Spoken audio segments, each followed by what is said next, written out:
Hi friends, चलिए आज बात करते हैं एक और अच्छे स्टॉक की लॉन्ग टर्म पोटेंशियल जिसका बहुत अच्छा है मेरे पोर्टफोलियो से टीआई इंडिया।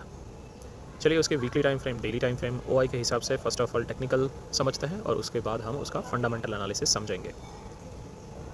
चलिए आते हैं टीआई इंडिया के वीकली चार्ट पे। सो वीकली चार्ट पे आप देख सको तो 5000 के प्राइस से 2024 के बाद प्राइस ने अच्छा खासा हेल्दी करेक्शन किया हुआ है विच इज़ ऑलमोस्ट 50% 2500 तक। उसको एज एन सपोर्ट लेके वीकली टाइम फ्रेम पे स्टॉक ने अच्छा खासा बाउंस दिया है 3500 तक और अभी कंसोलिडेशन जोन में है 3000 से 3250 के आसपास के जोन में। तो हमने यहाँ पे एंट्री कर ली है 3278 एक दो वीक 3 वीक के पहले के आसपास जब ये ब्रेकआउट दे रहा था तब। एंड वी आर एक्सपेक्टिंग कि एक लॉन्ग टर्म के लिए काफ़ी अच्छा स्टॉक है। चलिए जब समझते हैं इसके डेली टाइम फ्रेम में इसमें क्या हो सकता है। आपको अगर लेनी है तो आप कहाँ एंट्री ले सकते हो। Again it's not buy sell recommendation, but अगर आपको कहीं पे इसको समझना है तो आप कैसे समझ सकते हैं। तो डेली टाइम फ्रेम के हिसाब से अगर देखो तो 3200 के आसपास काफ़ी अच्छा खासा ओआई है।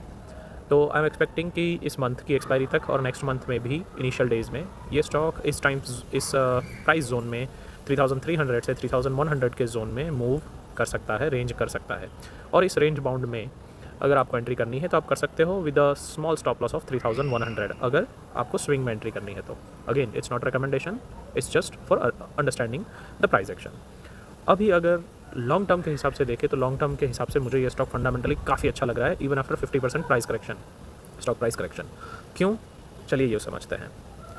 तो first of all tube investment of India is Murugappa group की कंपनी है। मुरुगप्पा ग्रुप आप सबको पता है, Murugappa finance, CG power, tube investment, ये सारी कंपनीज मुरुगप्पा ग्रुप के अंडर आती है और वो काफ़ी स्ट्रॉन्ग कंपनीज का ग्रुप माना जाता है।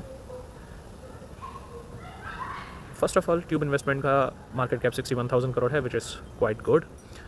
इसके ऑपरेटिंग प्रॉफिट में देखें तो क्वार्टर ऑन क्वार्टर काफ़ी अच्छा इंप्रूवमेंट देखने को मिल रहा है, 490, 491, 546 एक क्वार्टर को छोड़ के।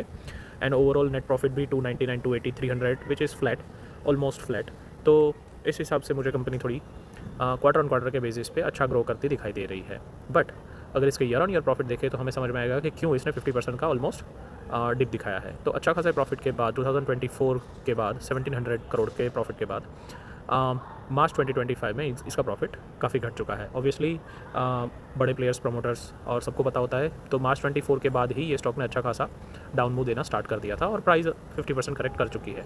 बट अब अगर इसके प्रॉपर्ली फंडामेंटल्स को समझने की समझे प्रमोटर्स, इनसाइडर ट्रेड और दूसरे फंडामेंटल के हिसाब से, तो ये स्टॉक अभी भी मुझे काफ़ी अच्छा इस वैल्यूएशन पे लग रहा है। चलिए समझते हैं वो सब।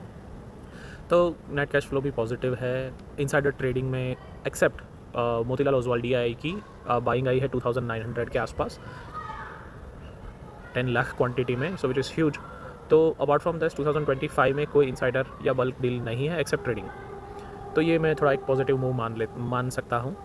अपार्ट फ्रॉम दैट इसके प्रमोटर्स ग्रुप में देखें तो जैसे मैंने बताया कि 44% मुरुगप्पा ग्रुप ही है और even after 50% price correction Murugappa group की कोई सेलिंग या कुछ आया नहीं है। दैट शोज़ की they are bullish and they have potential कि स्टॉक को टर्न अराउंड कर सके। एफआईआईज में हल्की सी सेलिंग देखने को मिली है 1% की, जबकि सेम डीआईज ने 1% की बाइंग कर ली है।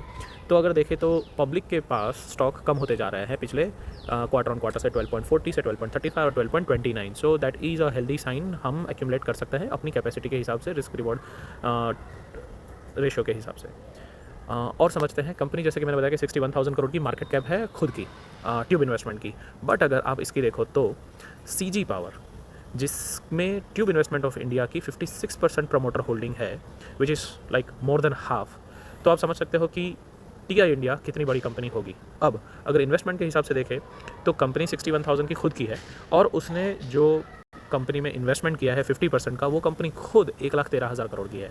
तो आप समझ सकते हो कि ऑलमोस्ट 50,000 करोड़ या 1,13,000 है तो ऑलमोस्ट 52,000 करोड़ की तो ट्यूब इन्वेस्टमेंट ऑफ इंडिया की सीजी पावर में इन्वेस्टमेंट है और वो भी अगेन मुरुगप्पा की कंपनी है। तो tube investment itself more than 1,00,000 crore की कंपनी हो गई। तो मुझे ये फंडामेंटली काफ़ी स्ट्रॉन्ग कंपनी लग रही है। 50% करेक्शन के बाद जब बाउंस दे रही है तो मुझे ये company long term 5 years, 7 years और 10 ईयर्स के हिसाब से बहुत ही ल्यूक्रेटिव प्राइस पे अभी लग रही है। जितना प्राइस गिरेगा, मेरी प्लानिंग ये है कि rather than a swing at 3100, मैं इसमें जितना प्राइस करेक्शन आता जाएगा 2500 तक, मेरा प्लान है कि इसको मैं और एक्यूमुलेट करता रहूँ। तो अगेन ये कोई बाय सेल रिकमेंडेशन नहीं है, बट मेरा खुद का अंडरस्टैंडिंग है फंडामेंटल्स को और प्राइस एक्शन को समझने का। तो आई होप आपको फंडामेंटल्स और प्राइस एक्शन समझ में आया होगा। Thank you.